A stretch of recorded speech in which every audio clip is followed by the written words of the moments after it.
If you're a startup founder and you have some sort of affiliate program or referral program on your app, today I want to sober you up a little bit and show you why I think affiliate marketing is lazy and why you're doing it wrong and how you can fix these big problems. I am on SaaS startup websites all the time. I'm on Product Hunt all the time. And the biggest thing I see is someone has some kind of rewardful referral program at the bottom, and you can sign up to refer our apps. And that is kind of it for people. Like, there's no other marketing strategy. They just think, like, if I have a referral program and I get people to sign up to who are users, or, you sign up for the app and say, hey, would you like to refer a friend or join our referral program? You'll get 20, 30% commission. Startup founders kind of stop there. Like, that's as much marketing as they do. And it's kind of pissing me off because this is what they think a referral program is and what they've been sold as you need an affiliate link. And probably they're getting hammered by Rewardful and all those other affiliate programs out there. Those are great programs. They work amazingly. But what I've seen too many times is that a startup founder will build their site, they'll launch their product hunt, and the first thing or the first app or first marketing app that they install on their, or they start paying for at least, is the $50 a month Rewardful.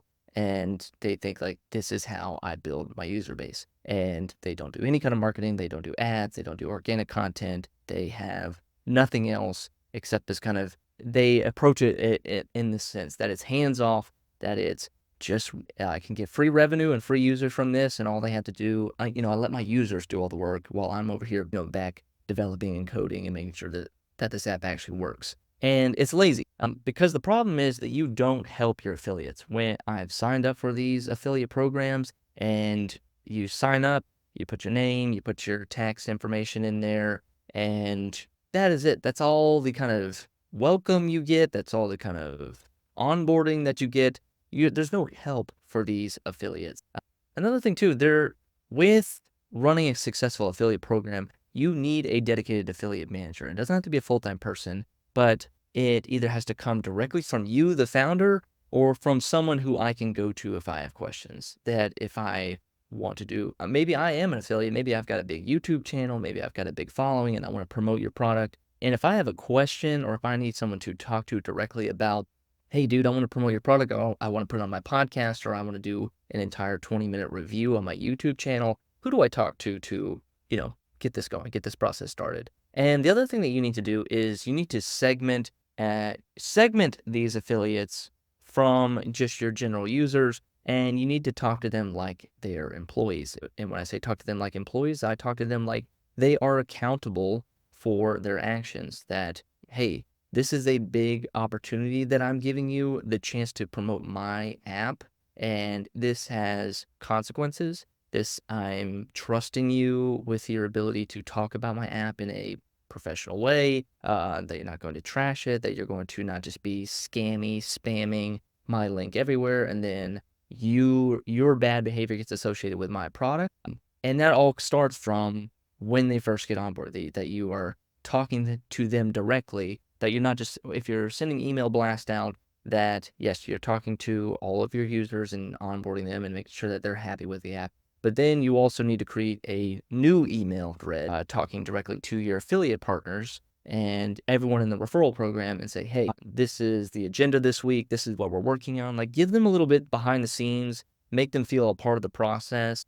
And that's how you're going to really start to expand this affiliate program if you're going to do it right. Now, let's talk about some ways that how can you help your affiliates? So I'll take if you're watching this, take me. I'm your case study. I want to be your affiliate for your startup app. I think it's great.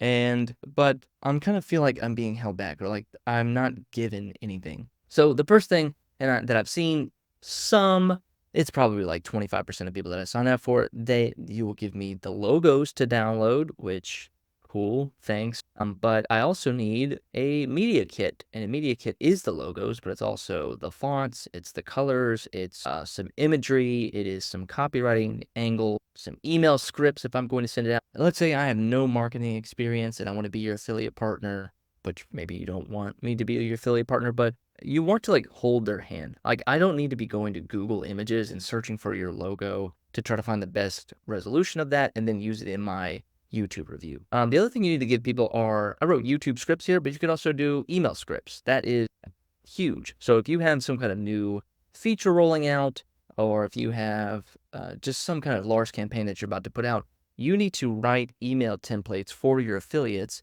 so that when they go to email their list, they know exactly what to say. They're not making it up. It's all congruent. Everything sounds the same. Think like anytime a new camera rolls out, or, I mean, Apple is the biggest. It's hard to talk about Apple and not be like, yeah, but it's Apple. But how coordinated they have with their media and giving out products and access to influencers, and then telling those influencers, do not share this until July 1st. Do not share this until whatever it may be at midnight. So they go and make their reviews, they make their videos, you give them early access, you tell them what to say, you guide them on what emails to write, and you're holding the hand the entire time because they have your product in their hands. So you have to make sure, like, hey, like, I'm telling you everything that you need to do. Like, they're the babysitter, they're your nanny to your little baby product, and you need to, as the parent, you can't just say like, here you go, yeah, it's a kid, you know what to do. Like, as a parent, you got to like kind of train the nanny, you got to train the babysitter, be like, hey, this is how we do it at this time, put the kid to bed, avoid this. So and you as the parent with your product, with your startup, you're just telling anybody like, yep, watch my kids, thanks. And so they go, okay, this is what I would do, or they don't end up doing anything at all and then neglect it, and your app and product doesn't grow and be successful. The other thing I would encourage you to do is an incentive structure. So this is, I'm sure you can do this on Rewardful, but rewarding more higher, best performing VIPs from just the basic people. Like, hey, if you bring in $100, you get this. If you bring in $1,000, you get this. If you bring in $10,000, you get this. Like, more access, more incentives, more, it could be, give them a freaking t-shirt. I don't care. But you need to start to segment and separate your best performing affiliates and start to give them more preferential treatment, give them the VIP treatment, because these people can bring you a lot of customers, and it's something to not ignore. The other thing I wrote here too were games and campaigns. Similar with the incentive structure, if you're doing some kind of quid pro quo with your affiliates, or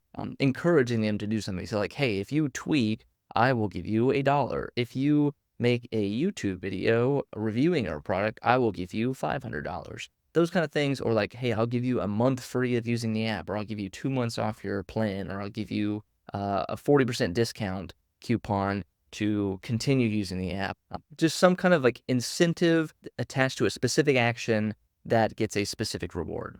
That's what you kind of want to do. So what do you want? What, as the product owner, as the CEO, what do you want these affiliates to do? If you send out an email blast and then screenshot it and send it to me, I will give you 10%, whatever it may be. And then show me how many people you emailed, send me a screenshot of your numbers in your list of people that opened, and I will do that. Think of what you want them to do, and then tell them what you want them to do, and then specifically incentivize and reward that specific action. So that is how, this is a quick video. I just want to show you real quick, like, this is how I would set up an affiliate if I was an early stage startup founder, and not just leave my affiliate partners hanging. If you really want your referral program to grow, you can't just sit back and say like, sign up and you get 30%, and then just letting your affiliate partners just kind of like, they have their personal link, but they don't really know what to do, or they're putting it in just like a YouTube description and not really doing anything. Like, give them something specific, make it a game,